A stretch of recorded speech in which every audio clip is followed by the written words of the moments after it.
I think we're at 2 minutes. If you guys will find your seat, we're at 2 minutes. Thank you very much.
Well, hey there, YouTube. Welcome to our very special episode of Voices of WIA, recorded with a live studio audience. Audience, say hello to YouTube. We are so glad that you are here with us tonight. Tonight's episode is special for a couple reasons, one of which is because we're live at our annual conference, but the other reason is because tonight's episode has been sponsored by Brave Parenting. They sponsored this episode tonight. Yes, you can go ahead and give them a round of applause. Okay, so this is your mission if you choose to accept it for the remainder of the episode. Anytime I say Brave Parenting, I want you to give them 3 quick claps like this. 1, 2, 3. Let's practice. Brave Parenting. Perfect, you got it. Okay, they are one of our exhibitors for this year's conference, and you can find their booth outside in the exhibitors area, just outside these doors right here, and you'll see them every time you go between the worship center and the breakout sessions. They'll be there on this wing of the church. If you are not familiar with Brave Parenting, perfect. That was so good. If you're not familiar with them, then you need to know that they educate and equip parents and grandparents with a biblical approach to managing media and technology, namely smartphones and social media, through speaking events, podcasts, website resources, and written materials such as their book, Managing Media, Creating Character. And as I looked through their website and blog, I found lots of helpful and free resources about the apps that your kids are using that you might not even know exist yet. Plus, there's tools for guiding your kids' screen time and their digital footprint and all sorts of information that's related to that. So thank you, Brave Parenting.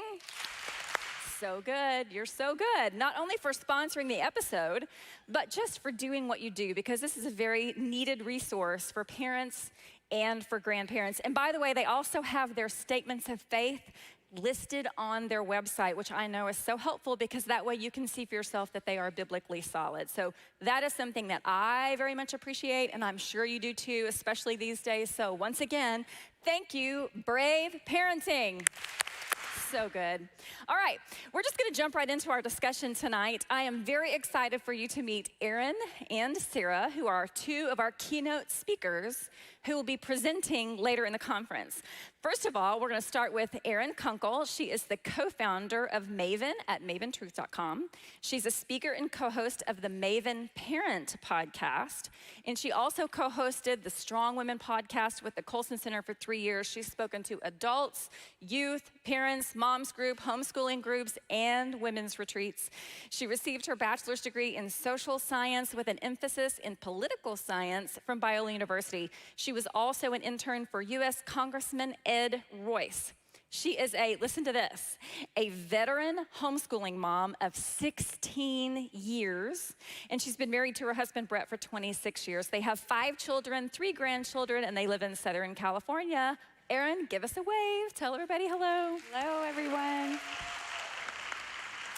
Our other guest tonight is Sarah Stonestreet. She is the host of the Strong Women podcast, where she shares stories of women who are walking faithfully with Christ in their various seasons of life, with the gifts they have been given, in the spheres of influence in which they have been placed. Her main job in this season of life is to love and serve her husband, John, and their 4 children. Welcome, Sarah.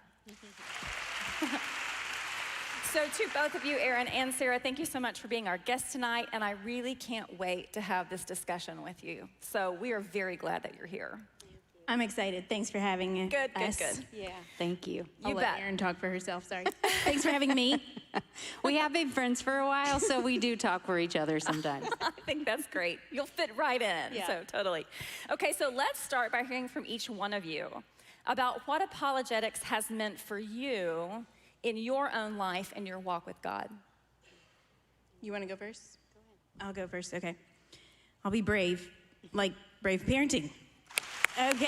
Oh, that See was what I awesome. did there? Like, I'm on your team. Yes, Lori. Okay. I love it. Okay, so the question. Say it one more time. Yeah.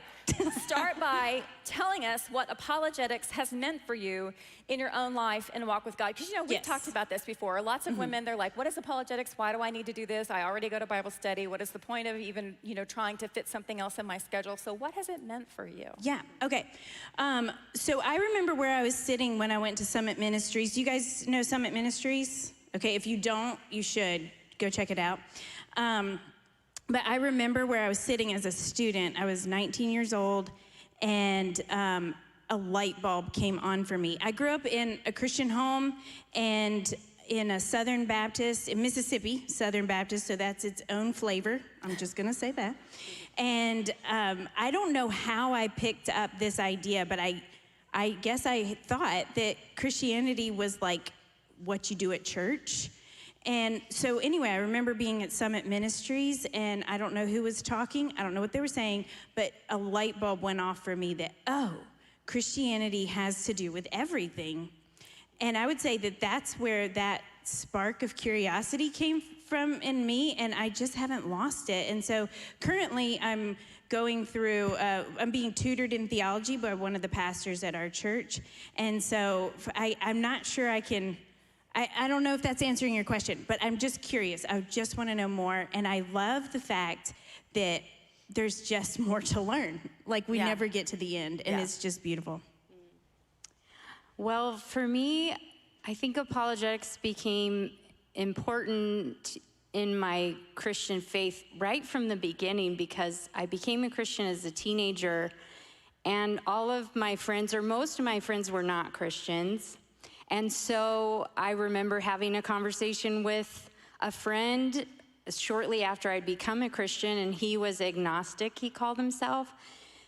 And he was giving me some of his objections to God. And I didn't have a lot to say other than, well, that's dumb.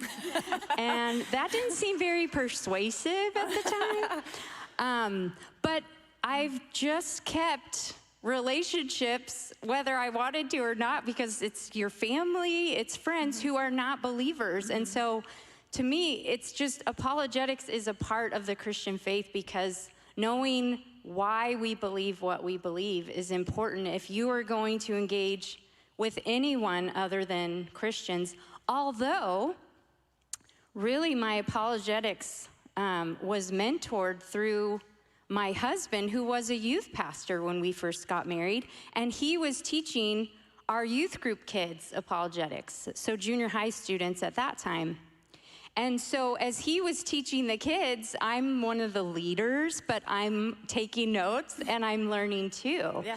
And all of our years in youth ministry, I mean, if you're gonna work with young people, then you should be open to questions that they have and doubts that they're struggling with. And so apologetics for me has just always been a part of my Christian life because it's necessary. And it's either crisis that will come up in life that will push me towards deeper reflection and thinking and answers on topics that I've never thought about before. Sometimes it's doubt that's come up in my own life. I remember it was probably about 10 or 12 years ago, I had to move my grandma into a skilled nursing facility. And I love my grandma dearly, and it broke my heart to have to move her there because she had lived in her home for 60 years. And she didn't want to go, but it was necessary. She needed the care from the nurses to do it. What I saw in that skilled nursing center broke my heart because I would walk by every day all these people who were sitting alone, sick. And so often no one would be coming to visit them. And I remember walking down the hallway going, God, how is this good? Like, how does this fit into your will? It just doesn't seem good. And I struggled with that. And so what that did was push me deeper into suffering and why God allows it. And so really, like Sarah said, I'm a curious person. I want to keep learning. And if you don't just suppress questions and really engage with people, I don't know how you do Christianity without apologetics, you know? So that's what it's been for me. Yeah. Thank you both. That was really helpful. I feel very similarly. Apologetics to me just seems like an extension of proper discipleship. But because in the US, we have generally, it's just been Christian, you know, so culturally or whatever, we just been assumed to be Christians for so long. I think a lot of us have let go of the idea that we needed to defend Christianity from her challengers. And so for most people, it's just kind of a foreign concept. And so that's why WIA conferences embody a different feel than most Christian women's conferences. And so how would you advise all of our attendees who are here tonight, and even some of those who are listening from YouTube, watching on YouTube, how do they approach this weekend so that they benefit long-term from what they learn here? In what way can they take something with them that they can really use? Okay, well, I would start by saying sometimes we come to conferences like this and you look around, you're like, seems like everybody knows what they're talking about except me. Or I have never heard of this book and everybody's read it. So, well, I'm behind. But I would say don't be frustrated by that and just start asking questions. Like, we're all learning. And if someone has read a book you've never read before, don't be intimidated by that. Don't be intimidated if you don't know a term that's used this weekend. Just ask. Like, everybody likes to talk about what they know about. I've discovered this. Yes. And so if you can stay in any conversation by asking good questions. And so I would say just let yourself be curious and start a book list in your notes app and just don't get overwhelmed. Take it one step at a time. What looks doable to you? Which book do you want to start with? Or maybe what conversation do you want to have? So I would say, don't be intimidated. Everybody does not know everything. So take that pressure off yourself. Everybody in this room is not experts. You're not the only one that's not. You know what I'm saying? So take it with curiosity, I would say. Yeah, I think conferences can be a wonderful spark for us towards change. But really, I mean, you are the only one who can decide if this weekend is something that sparks change in your life. So that's actually good news because you are in charge of whether or not this conference makes a change for good for you. And no one else can get in the way of that. So you actually have a lot of power in that. The bad news is you can't blame anyone else if you don't do that, so that's a bummer. There's no scapegoat. It's all up to you. But I think you're gonna have to decide that there's some area in your life that you need to grow in, and this conference is gonna help equip you and point you into a direction where you can grow. They're gonna point you to an author or a podcast, or remind you of the importance of going to Scripture every day.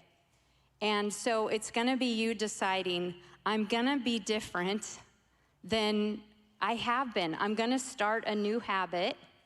And maybe maybe you decide, I wanna do this with other people, I need help in this, I need accountability, but this is why conferences are so good. I mean, I've been to so many conferences in my almost 30 years as a Christian, and I know this is true for you too, Sarah. There are conferences that you just don't forget, or people that you learn from that you don't forget, and you can look back and realize, oh yeah, I didn't know very much about that topic then, but that spurred me on to grow in really wonderful ways. So the good news is up to you, the bad news is it's up to you, but you can do that.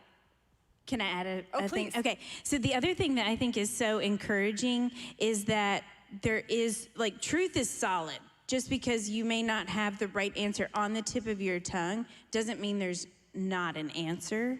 And so that, rest assured in that too, as you're going about this weekend.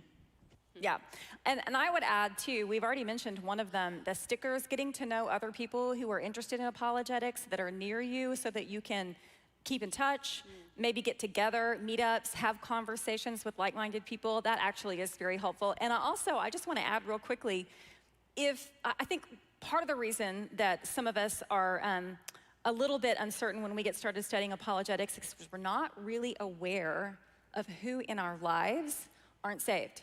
So one of the things that we could probably do, and I just want to get your opinion on this, is if you kind of start keeping an eye and ear open for the people around you that aren't believers, and find out what are their questions? Do they think that God doesn't exist? Do they come from a different faith background?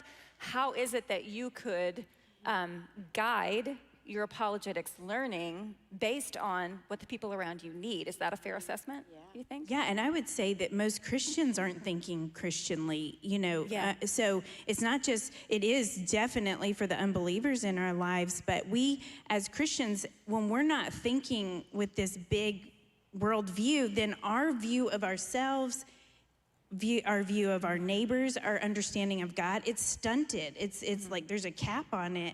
And so it's important for ourselves and for other believers too. Yeah, I have found that too, that apologetics is just as helpful for different reasons inside the church as it is outside the church. Were you gonna say something? I was just gonna say, I love the idea of asking questions, because really all that requires of us is to be good listeners. Well, it's to ask questions, so it's to care about the person you're talking to, but then to care about their answer, to listen, and then to actually think about their answer, and let that lead to more conversation or more thinking that maybe you need to do on the topic. I do think if you want this conference to be the start of a change, if you aren't already, you really have to become a reader. If you want to be a smart Christian woman, which I think is the calling on all of our lives. And I don't mean professor, sometimes we say smart, and it's like, oh, Aaron, I'm not that girl or something like that. But no, we are Christian women. And so Christians are called to be readers. Why? Because God has revealed himself primarily through the written word. And that's why when Christianity spreads throughout the world, there's two things that open up when Christians go into a place, and that's schools and hospitals. Hospitals, because we're body and soul. We care about people, and we care about the human body. But schools, because when Christianity spreads, we teach people to read. Why? So that they can read God's word for themselves. So, if you aren't a reader, if you wouldn't call yourself a reader, that's okay. I didn't call myself a reader. Definitely when I became a Christian, I would have said, oh, no, I don't have the patience for that. but you can grow in this area. And so if you want to learn and you want to grow, you've got to learn to read on a regular basis. I know all three of us would affirm that even when we don't want to, even when we're tired, that when we want to grow, reading is a big part of that. So, Yeah. which is hard for modern life where everything is like, well, I could scroll on Instagram for 15 minutes, or I could read half of the next chapter in this book for 15 minutes. Well, Instagram and doing this is super easy. And reading half of a chapter or just a chapter in the Bible causes us to pause and be quiet and then to reflect. So it's actually radical in this time and place to call people to read. But as Christians, I think we have to be readers. Yeah, I would agree with that. Although I will say I've read a lot of audiobooks. That helps a lot, just driving around with audiobooks. That makes it a lot easier. Yeah. Okay, do either one of you have a favorite argument for God or a favorite worldview concept that you just like to employ in conversations with other people because you find it effective? I feel like I keep going first. Do you want to go first? Go ahead. Okay. Okay. This was a hard question for me because I was like, I don't know. But I thought about it, and I think that I'm going to start with a quote. C.S. Lewis quote. Okay. It's always a good place to start. Yeah, definitely. And it when is all else fails, quote C.S. Lewis. And then you guys are going to be like, wow, Sarah had great things to say, and it was really just C.S. Lewis. Okay, this is actually from the Hope chapter in Mere Christianity, and this will be familiar to most of you. But if not, it's okay. Not everybody knows this. Okay, but anyway, it is, if we find ourselves with a desire that nothing in this world can satisfy, the most probable explanation is that we were made for another world. And when I'm in conversations with people that I disagree with, or we're coming at it from different worldviews, I like to think, what is the transcendent longing behind what they're seeking? I mean, like, even think about the transgender movement. I was talking with a girl recently, and she said that think about this, the desire, the transcendent longing behind this idea of making something different of ourselves. Like, it's true. There is something wrong with us. And we should be made new creatures. We should be made new creatures.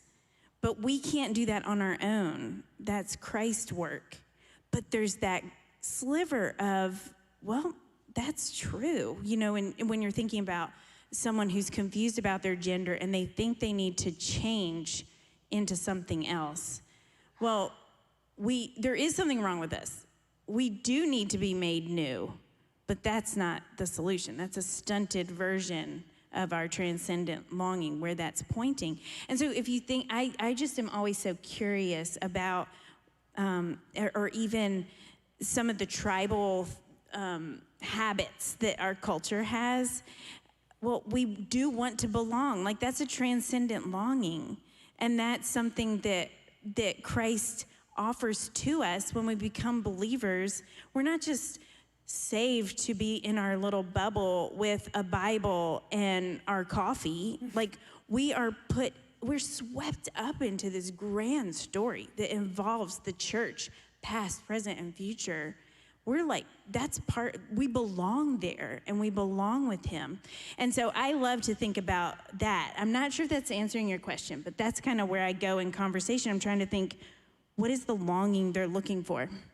Yeah, I think that's great. I've had a couple of conversations on X recently with atheists in particular, and I have found that to be the case. They want a better world. They want things to be better, and we all know as Christians that's a legitimate longing. We all know there's something wrong, and it just doesn't happen to be the thing that they would otherwise pin it on is not, or the solution that they're looking for is not the solution that they actually need. There's something bigger than that.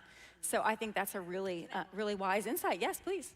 So I was just recently talking with Abdu Murray, who I saw his picture up here, and he was saying, oh my gosh, I just lost my train of thought. You go, and then I'll come back to it. Okay. It was the It comment was Abdu so made. good. I'm trying to help you remember it. It was Abdu. Hold on, can't- what was I talking about before that? Finding belonging. Finding belonging. This is what friends do, don't Yeah. we? We're like, come on, girl. Yeah, you got this. You got this. I don't have it. Okay, I'll you think simmer about on it for a minute. Okay, so the question was, what do we think's the best argument for God? Sure, or a worldview, something that you find yourself relying on a lot to have these kind of conversations. Well, I think I have always found the moral argument for God to be the strongest argument. And I don't know if that's just personally, or I do think it's just a really strong argument. I think that, so basically just that there's an oughtness to things. There's a should and shouldn't. There's a right and wrong that is there that can't be explained because it seems to transcend time and place and culture. And I think that's a really strong argument for God because it doesn't make sense that it would come from us if it seems like there's a standard outside of us that we appeal to. And again, at all times and all places. So that's why we can look back in history and say, you know, we've been here for a few days, and so my husband and I took two of our youngest kids to one of the plantations and learned about the Civil War. And so that's this oughtness, this right and wrong is how we can look back and say, oh yeah, slavery was wrong because they didn't view other human beings as image bearers of God. And so I think this is a strong argument. Now, of course, there are people who will say, well, you Christians have just decided what's right and wrong.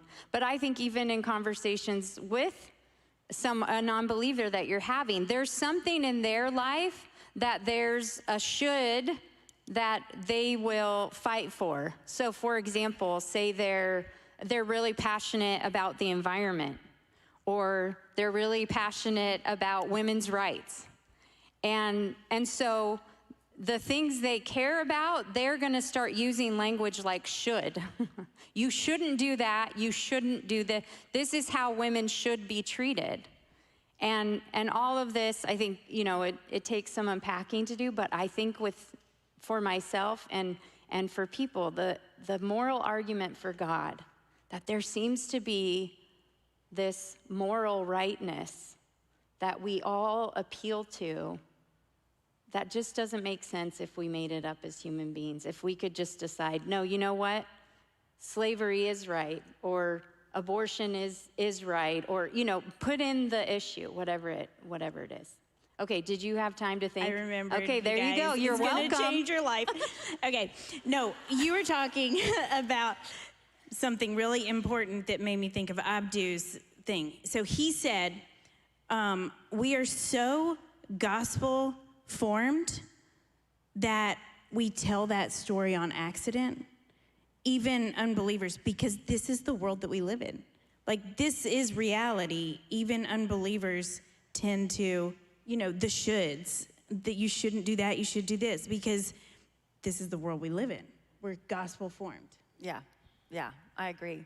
I have found the moral argument, too, to be very, very helpful for that same reason. I remember one time sitting at a seminar at Biola, and William Lane Craig was there along with the others. They had a panel, and somebody asked him that question. I think that's probably where I got the question from. And he said the same thing. He said the moral argument, and at the time, I was not a big fan of the moral argument. I was like, oh, that's so boring, though. I mean, he's like the granddaddy Warbucks of the Kalam cosmological argument. I was like, dude, that's so fascinating. Why wouldn't you pick that one? And it really does. The moral argument has a lot of weight. It's just a big baseball bat. But anyway, yes. Okay, thank you for that. Okay, so both of our guests tonight are going to be speaking at one of our keynote sessions at some point in the conference. So we're going to take just a minute and kind of get a little bit of a sneak preview. So Sarah, tomorrow you're going to be talking about how establishing certain rhythms can help us remember and rehearse the bigger story. Why is this so, and what should that look like for us as Christians? Well, because we're embodied creatures, then what we do habitually matters, and it trains us. So you can't say, I'm not going to be formed by something that actually gets a lot of your loyalty.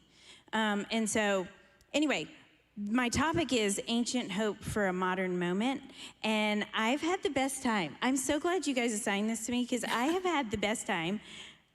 Like, I got all my books out, and I was like reading everything and praying about it, and just thank God for that solid hope. And I don't know about you guys, but after watching the debate last week, I was like, how do people without this assurity really keep their sanity? Like, we're in a weird minute, and I am so glad that our hope is sure, and that Christ has died, Christ has risen, Christ will come again, Christ is making all things new, and we're part of that. Like, that is the reality. That is the truth of the world that we live in, and I am so grateful for that. So my whole writing the talk that I'm gonna give tomorrow, like, there were some tears, because that kind of stuff moves me. I'm like C.S. Lewis. Like, I'm like C.S. Lewis. That was a funny thing to say. Miss Humility up here. I mean, come on. Who else is like it? I did not mean it like that. But I'm just like that guy, C.S. Lewis. Boom. Okay. No, I am not like C.S. Lewis, but in this one little sliver of C.S. Lewis's posture, I feel like, I can resonate with that. And that is, do you remember when he said, I don't even know where this was, but he talks about how he doesn't really want a devotional book, but you give him rich theology and a pipe, and he's down for that. Like, that's what gets him. And that's what probably gets a lot of you all too, where you're like, oh my gosh, when words just fit together like this, I'm gonna start crying. You know, that's how I am. But we're not gonna cry here, because women don't cry at women's conferences. So no tears, ladies. Suck it up. Big apologists don't cry. Yes, that's the deal. That's right. There should be a song about that.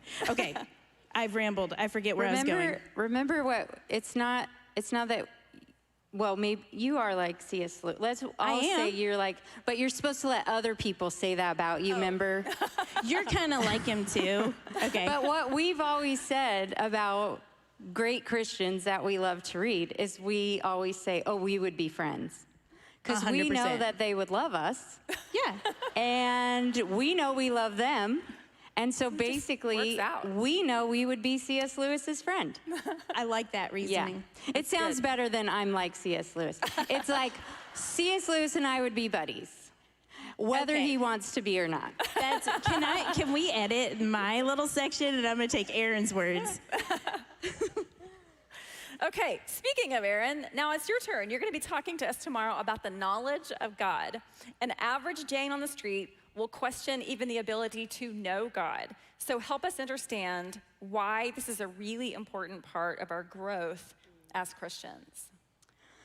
Well, explaining why it's important is going to give away my talk, so forget about that. No, I think I'm excited about this topic because, especially when I was a new Christian, I would be encouraged to love God, grow close to God, experience God. And I was like, great, how do I do that? And, you know, what do I do? Do I keep coming to worship services? Like, what do I do? How do I love God? And so often in the teachers I was hearing or the discipleship I was getting, there wasn't a conversation about knowledge and loving God with my mind. And so the push was oftentimes what I felt to be a push towards my emotions, to love God with all of my emotions. And of course, the problem with that is, well, I became a Christian in the late teen years, and in case you didn't notice, if you are a teenager now or when you were, your emotions change a lot, like sometimes within the hour. So I was like, how do I do this? How do I love God consistently?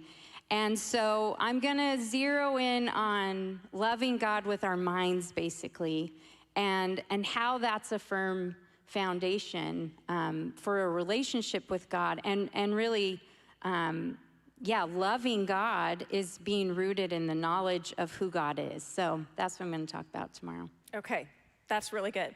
Okay, next question. If we ran out all of our time on this next question, I do have an additional question, but if we ran out all of our time on this next question, I think it would be time well spent, because I want you to tell our audience, each of you, what you believe to be true about the relationship between faith and reason. Specifically, are they compatible or no? Does it require that we have to give up one in order to have the other? And should Christians develop their faith at the expense of reason? Because you guys know what I'm talking about. People have all sorts of things misconceptions about what it means to have faith, and that reason doesn't play a part in that. And so I think that that's something that we all wrestle with, and we hear it from time to time. People will say, well, you just have blind faith because your whole relationship with God is built on this blind faith. So let's take some time and really unpack that relationship between faith and reason. Either one of you. Okay.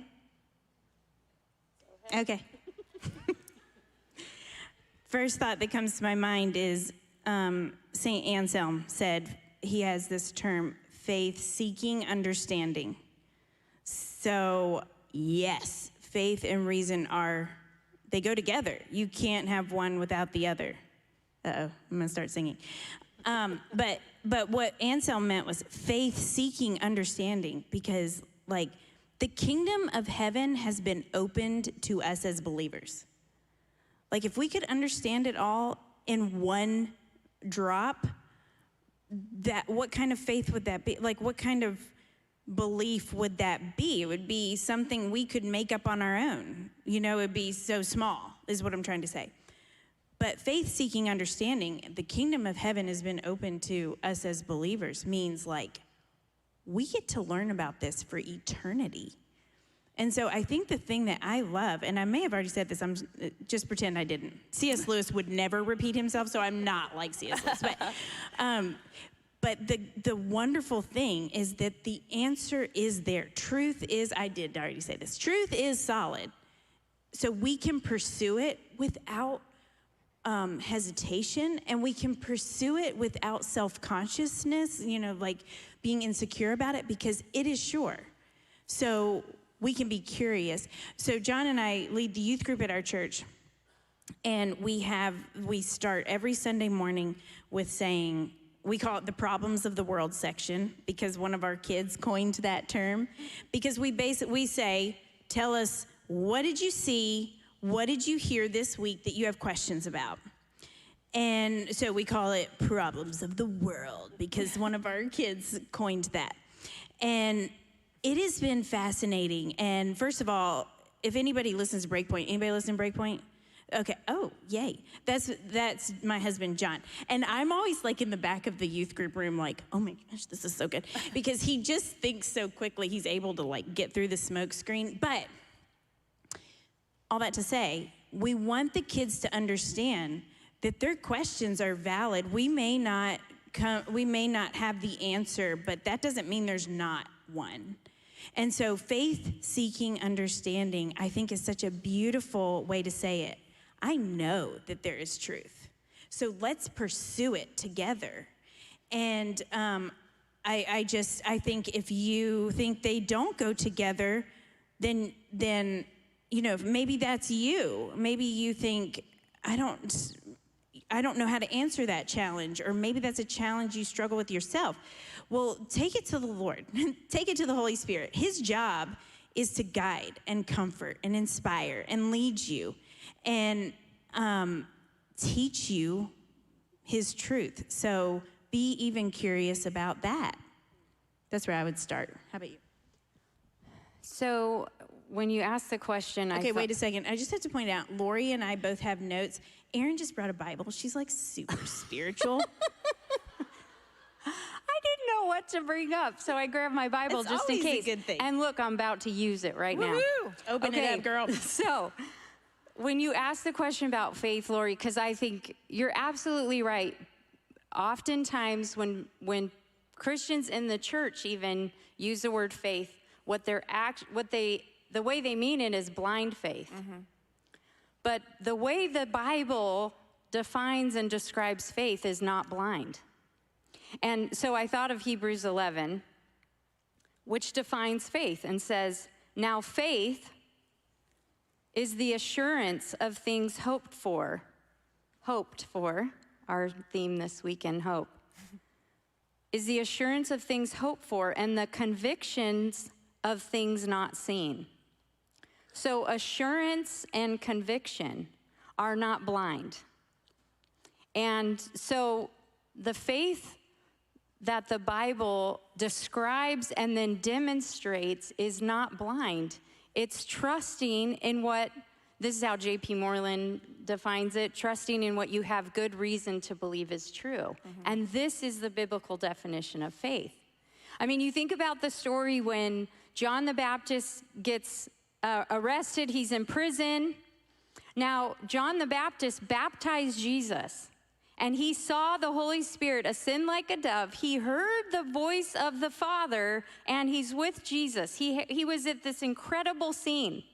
But he sends one of his followers, John the Baptist, to Jesus to ask, are you really the Messiah? Like, for real, are you? And what does Jesus say in response to tell John? He doesn't say, tell John he's an idiot. Didn't he see what happened at the baptism? You know, he said, tell him I've healed the blind, you know, and he starts describing the things that he's been doing. What is that? That's evidence. So Jesus points John to evidence to show him, I am who I say that I am. And then, of course, in the first century church, this is what Paul does when he goes around starting churches and proclaiming the gospel, that Christ has risen from the dead. And Christianity has always been tethered to this historical event that happened 2,000 years ago. And we can have assurance and conviction about what has happened and what the future will hold because of evidence, not because of just this blind trust. I'm gonna just trust it even though I have no reason to. And I think another reason why reason is a part of faith is because God is a God of reason. He's logical. He made us logical beings. That's what's unique about human beings, right? It's that we're logical. We reason. We want to make sense of things. That's how we're made. And it's partly how we reflect God's image, is that we are reasonable, logical people. And actually, I'm thinking about when I was still doing Strong Women podcast with Sarah, we interviewed Erica Bacchiacchi about the first wave feminists. And do you remember Sarah? Like, we loved her book about it, but the first wave feminists made this argument about women should be they were fighting for education for women, and they were saying women should be educated because we're human. In other words, because we have minds and we reason and we think. And so because we are human, we should be educated. Because we are human, we reason. We want things to make sense. That's what we strive for. And so it's how God's made us to be, and it's how the Bible describes faith to be, that it's connected with and joined to our minds. Yeah, absolutely. I saw you writing down. I got Go ahead. That was great, Aaron. Good job. Thank you What did you write down? Thank you for opening the word. I was Did you write a... Aaron is a little off. No, I'm just kidding. saw you writing your little I know. note. Aaron is, no. What I was writing was based on you because you're so inspiring. And What did that I do? is, what? What did I inspire? No, just like you made me start thinking of other things. But that God is big enough to handle our questions too. Yeah. We don't have to be afraid that we're asking something too hard for him. He is big enough. And there's a difference, this is another thing, in asking questions and seeking understanding, which is what we're called to. I mean, Proverbs says, seek wisdom like it is as precious as gold and silver. Like you give everything for it.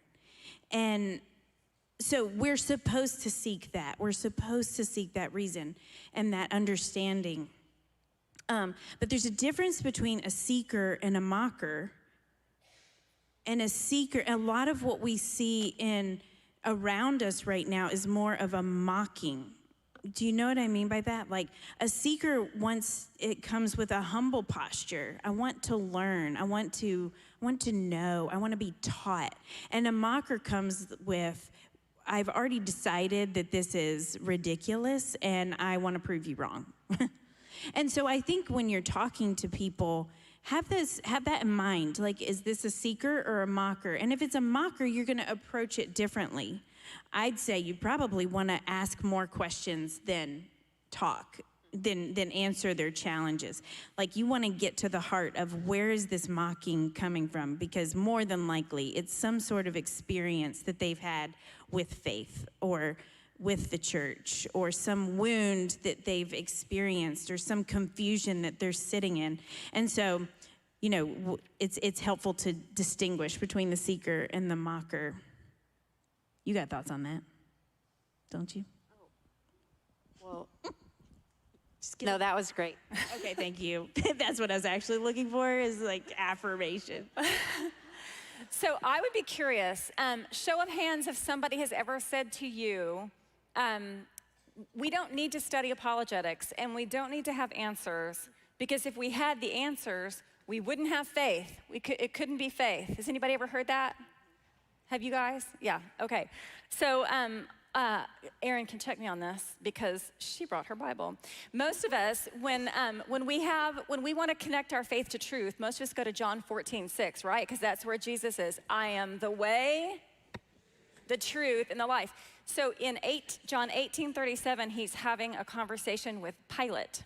And Pilate says, what is truth? And Jesus says, this is the reason why I came, to testify to the truth. Those who are of the truth listen to my voice.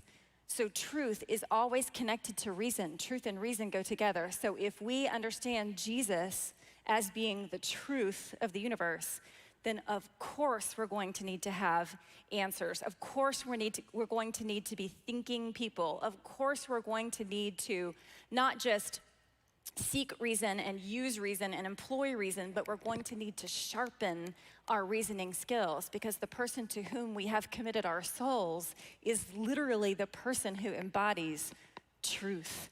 And so I just want to encourage you that when people dismiss your apologetics concerns, when they think that you're making too much of nothing, much ado about nothing, apologetics and getting to the answers of faith is really part and parcel of being a Jesus follower, since Jesus is the truth. So I thought I'd throw that in there. Okay, we have just a couple more minutes. I want to wrap up really quickly. Is there any last thoughts from either one of you about what it means, just generally speaking, to love God with our minds, or to love others by equipping ourselves to respond to their questions and challenges? I would say that the beautiful thing about loving God with our minds is that he is truth, right? And so getting to know truth and growing in that, it should lead to worship. Should lead to, so it's a doxology. So the priest who is, I go to an Anglican church. That sounded weird. Okay. The pastor who is mentoring me in theology, he was telling me about his seminary professor, that they're like just in this, whatever class it was some seminary class, and that his professor would be teaching, and then all of a sudden he would drop to his knees and weep, because it was like, whoa, this is so beautiful. And actually, this gentleman who's mentoring me, his name is Mike Williams. So we'll be talking about theology or whatever, and we'll be going back and forth, and I'm just mostly listening and trying to say things, and he's like, well, but, and then we get to the end of some big truth that we're talking about, and both of us kind of go, whoa, like that's beautiful. So our pursuit should lead to worship, And we should be understanding. We're under this truth in the most beautiful and submissive, obedient, life-giving way. We're not over it. We're not mastering this truth to own it. We're owned by it, and we're submitting to it, which actually brings freedom. So in scripture somewhere, Erin will be able to tell you because she knows all about the Bible. It says, in your service is perfect freedom. Isn't that so counter to what our culture tells us? Mm-hmm. But in his service, well, that makes total sense when you think about it. Because if we're created by a loving creator, which we believe in that we are, we're created with a purpose. We're created with design. So when we're living within that design, that is where freedom is found. That is where abundant life is found, because we're fully who we were supposed to be. And life with Christ is that. It's becoming fully who he intended us to be, which gives me chills because that is amazing. Like, there's so much gravity to being made in the image of God. We don't even understand it yet, but I want to learn more. Well, I'm thinking about what you said about truth and how God is a God of truth. Really, all truth belongs to God, right? So as Christian women, we don't have to be afraid that we're going to get so smart that there's no room for faith. I mean, these objections that will be brought up, like, we're not going to leave room for faith if we know so much about God. God is a God of truth, and so there is actually so much freedom in that. And we can be truth seekers, and we should be, actually that should be a mark of a Christian, right? That we are seekers of truth. And we will follow truth and let go of bad ideas we have kind of an open posture as we seek out truth.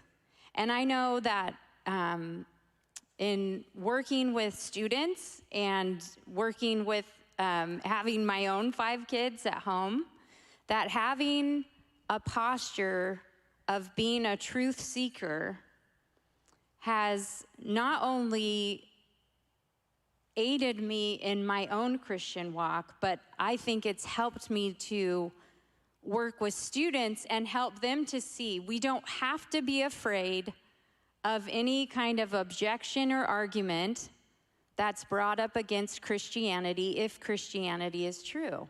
I think we have good reason to think it's true. And like Sarah said, there's no question that we can't find an answer to. And so we should be women that are comfortable with saying, I don't know, but that's a really good question. And also comfortable with saying, I want to figure that out and find the truth about it, even if it's something really hard that we haven't thought about, or a moral thing like, the situation I described with moving my grandma in, or seeing human suffering, these types of things. We can be seekers of truth even when it's difficult. And that should actually be a mark of the kind of people that we are, that we follow a God who is the God of truth, and so we don't have to be afraid. And we shouldn't have any fear in that investigation of truth and reality. Excellent. Thank you guys both so much. I appreciate you for being here tonight. So if you would like to learn more about Sarah, you can find her podcast at colsoncenter.org/strongwomen, and more about Erin by visiting maventruth.com. And as usual, you can learn more about us, Women in Apologetics, by going to our website at womeninapologetics.com, and by following us on Facebook, Instagram, TikTok, and YouTube at Women in Apologetics. So don't forget to subscribe to our YouTube channel so you never miss an episode of Voices of WIA or any of our other video resources. And thank you once again to the sponsor who brought this discussion, and therefore these ladies and this episode, to our conference this evening. Thank you, Brave Parenting. You guys did so good. That means they're paying attention. I love that. All right. We all know there's a problem. Perfect. Every day, new headlines confront us with this reality. Yet we carry on and accept it. This is just the way it is. We convince ourselves. Sharing my child's life online is harmless. I played video games when I was their age. My child needs a phone because they need me, and I need their location. Kids today need to be tech savvy, and my child won't have a social life without social media. Too many of us believe Satan's classic lie. Surely not your child. They know better. Why do we promote the places and apps most likely to destroy their worldview? The body of Christ must be set apart. Scripture asks, what fellowship does light have with darkness? But we have been called out of the darkness, and it is time to evaluate our media use and no longer conform to the patterns of this world. Brave Parenting's heart is to raise a generation of Christ followers who live out a biblical worldview while engaging with media and technology. We help parents, grandparents, and church leaders confront the lies and apathy associated with smartphones, social media, video games, and technology, and how you can set a new standard in your home or ministry. We know it's a constant struggle to balance the technology we've grown accustomed to with the negative influence of the online world. That's why we, as the church, must do this together, set new standards together, be accountable together, and be brave together.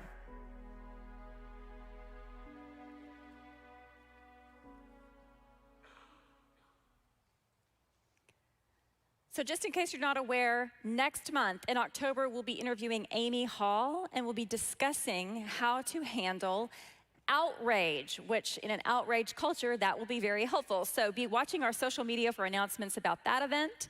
And thank you so much for joining us. And from the entire WIA team, we are so excited to see you in person here at the 2024 WIA conference. And we're hoping for those who are joining us online that seeing this studio audience gets you excited about joining us next year. So thank you, Brave Parenting.